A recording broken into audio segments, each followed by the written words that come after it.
Je vous en ai rapidement parlé en introduction. Le Luxembourg a sa propre stratégie nationale cybersécurité. Et pour vous en présenter les grandes lignes et les orientations stratégiques, j'ai le plaisir de laisser la parole à Monsieur Frank Lieser, coordinateur cybersécurité au sein du Haut Commissariat à la protection nationale.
Bonjour.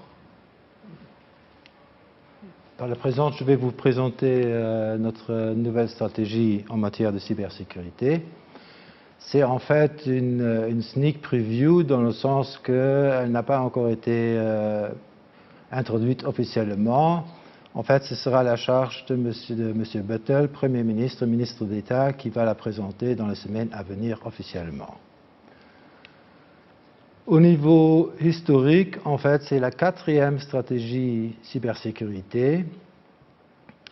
On vient de terminer en fait la stratégie numéro 3 qui allait de 2018 à 2020. Et donc nous avons maintenant préparé la 4e stratégie. Au niveau de la stratégie, quelques généralités. La 4e stratégie, elle va aller sur 4 années. Donc de 2021 à 2024. Là, on a fait un alignement au niveau européen pour ça, dans ce sens.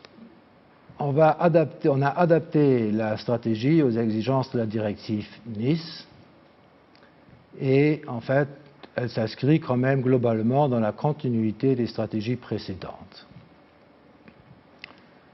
Elle a été fortement impactée par la pandémie Covid-19, tant au niveau de l'élaboration, mais aussi au niveau du contenu. Elle essaye de tenir compte des défis de l'accélération de la numérisation et des technologies émergentes. Et aussi, elle est pour la première fois uniquement publiée sous format électronique. Jointe à la stratégie est un plan d'action qui est en fait une annexe séparée et qui va pouvoir être révisée en cours de route si nécessaire.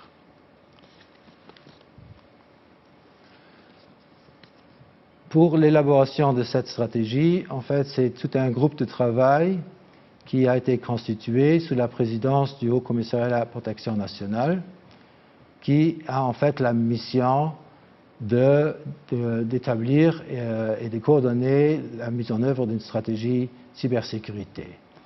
Ont aussi été impliqués fortement le ministère de l'Économie, le ministère des Affaires étrangères et européennes, le service des médias et communications et du numérique, ainsi que le ministère de la Législation, notamment le Centre des technologies de l'information de l'État, la défense luxembourgeoise, aussi le service de renseignement de l'État, le ministère de la Justice et le parquet, la police granducale et B-Secure. Au niveau de la structure a été adaptée aux exigences de la directive Nice. Donc, elle comprend aujourd'hui les objectifs stratégiques, le cadre de gouvernance nationale en matière de cybersécurité, les mesures en matière de préparation, d'intervention et de récupération, le programme d'éducation et de formation et de sensibilisation, et aussi le plan de recherche et de développement. En annexe, il y a une évaluation de la stratégie SNCS 3 et le plan d'action révisable. Au niveau des objectifs, donc on a 3 objectifs stratégiques. Le premier objectif stratégique, c'est le renforcement de la confiance dans le monde numérique et la protection des droits humains en ligne. L'objectif stratégique numéro 2, c'est la consolidation de la sécurité et de la résilience des infrastructures numériques au Luxembourg. L'objectif stratégique numéro 3, c'est le développement d'une économie numérique fiable, durable et sécurisée. Nous allons maintenant un petit peu dans le détail des différents objectifs stratégiques. Donc l'objectif stratégique numéro 1, la confiance numérique et droits humains en ligne. En fait, en vue de protéger les droits humains en ligne, la coordination interministérielle sera renforcée. Des réflexions sur la réglementation des technologies de surveillance et d'intrusion seront menées. Des recommandations à destination des organisations non gouvernementales de défense des droits humains et organisations humanitaires seront émises. Il y aura un renforcement des efforts de protection des droits de l'enfant et des jeunes en ligne. L'acteur principal dans ce domaine est BeSecure. En matière d'inclusion numérique, les aspects cybersécurité seront notamment pris en considération au niveau du plan d'action national pour l'inclusion numérique. Une approche plus stratégique en matière d'éducation et de formation professionnelle à la cybersécurité sera développée. Une politique en matière de divulgation responsable et coordonnée des vulnérabilités sera définie et le cadre législatif sera adapté si nécessaire. À court terme, le GovCert mettra en œuvre une plateforme de notification de vulnérabilité. Pour renforcer la lutte contre la cybercriminalité, un organe de coordination entre les entités répressives et les entités en charge de la cybersécurité sera instauré. Et la coopération avec Europol et Interpol sera renforcée. Pour prévenir les opérations d'influence et de désinformation, des guides et orientations à l'attention des entreprises seront publiés. L'objectif stratégique 2, donc sécurité et résilience des infrastructures numériques. L'assurance de la sécurité et la résilience du processus numérique des systèmes d'information et des communications de l'État est un processus continu. Notamment, dans le cadre de cette stratégie, l'opportunité de déploiement d'une solution nationale de messagerie instantanée sécurisée sera évaluée. Elle s'appelle LuxChat et c'est en fait une sorte de WhatsApp national. Dès 2016, le gouvernement s'est doté d'une stratégie cloud. Aujourd'hui, le recours au cloud public est incontournable. Il est toutefois des plus importants de veiller à ce que la souveraineté de l'État reste assurée. Au niveau européen et national, la souveraineté numérique est un sujet clé. Des réflexions entre toutes les parties prenantes, le secteur public, l'industrie, la recherche et la société civile seront menées. Au niveau des systèmes d'information de l'État, les capacités de prévention et de détection d'intrusion seront renforcées.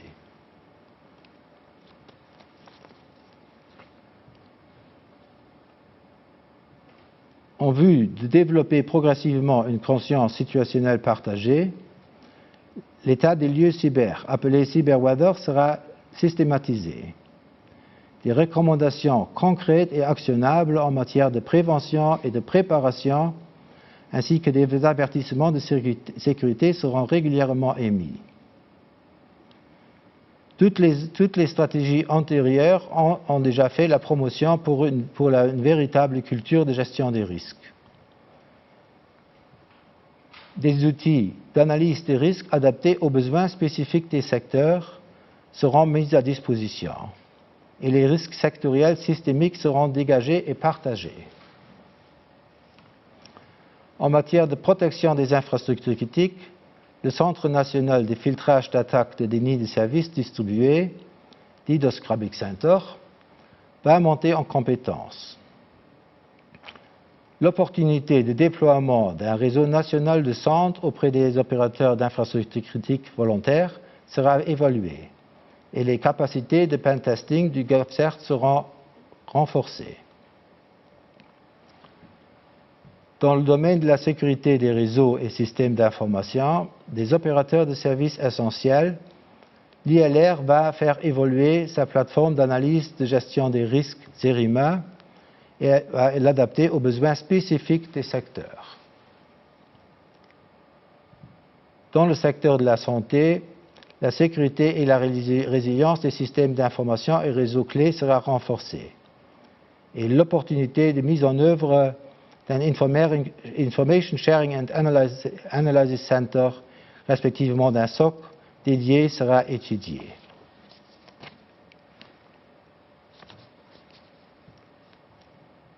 Afin d'améliorer la gestion des crises cybernétiques au niveau national et international, les exercices mettant à profit la plateforme nationale de simulation, la CyberRange, seront organisés en étroite collaboration avec les opérateurs d'infrastructures critiques.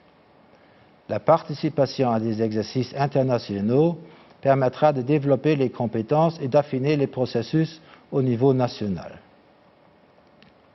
Afin de dynamiser les échanges et l'entraide entre le secteur public et le secteur privé, un groupe de travail transversal GTT Cyber sera instauré. Notamment, la coopération des CERT et équipes de gestion d'incidents du secteur privé sera développée. En matière de sécurité des communications électroniques, le Code des communications électroniques européen sera transposé et les mesures de sécurité de la boîte à outils 5G seront mises en œuvre. Les capacités de détection et de réponse aux risques et menaces de la chaîne d'approvisionnement seront améliorées. Différentes mesures techniques pour sécuriser les communications par courrier électronique au niveau national seront mises en œuvre. La sécurisation des communications et des données par le recours aux technologies quantiques sera développée. La stratégie nationale en matière de cyberdéfense sera opérationnalisée. Okay. Maintenant, l'objectif stratégique numéro 3, économie numérique fiable, durable et sécurisée. Par le biais de la plateforme Security Made in EU, l'écosystème de la cybersécurité de Luxembourg sera consolidé et fédéré. Le secteur sera promu au niveau national et international. Les priorités de recherche dans le domaine de cybersécurité seront définies. La coordination des acteurs au niveau national et en grande région sera renforcée. En matière de certification et de normalisation, l'ILNAS a été désignée comme autorité nationale de certification de cybersécurité. L'ILNAS sera en charge des missions de supervision et veillera au respect des règles en relation avec les différents schémas de certification de cybersécurité. Un premier data space cybersécurité sera créé et mettra à disposition des données pour la recherche et la création de nouveaux produits et services. Le centre de compétences en cybersécurité C3 va étoffer considérablement son offre de services, notamment en matière de simulation, training, testing, bonnes pratiques et partage d'informations. Le Centre national de coordination sera officiellement désigné et prendra son activité. Il va fédérer la communauté luxembourgeoise de cybersécurité pour ainsi contribuer globalement au réseau européen des centres de compétences. Les capacités au niveau national et international seront renforcées, notamment par une participation engagée au EU CyberNet, la plateforme de l'Union européenne pour le renforcement des capacités en matière de cybersécurité, et par une participation au Global Forum on Cyber Expertise. Les partenariats avec l'industrie, le monde de la recherche et de la société civile seront intensifiés. Merci pour votre attention. Merci beaucoup, Monsieur Lizère, pour cette vue d'ensemble de cette nouvelle version de notre stratégie nationale cybersécurité. Mesdames et messieurs, nous voici au terme de cette séquence sur la cybersécurité qui, je l'espère, vous aura apporté des éléments concrets en termes de cybersécurité. Nous l'avons vu, il est plus que primordial de bien se préparer et d'adopter les bons gestes en cas d'attaque. J'ai été ravie de vous accompagner et je vous remercie une nouvelle fois pour votre attention.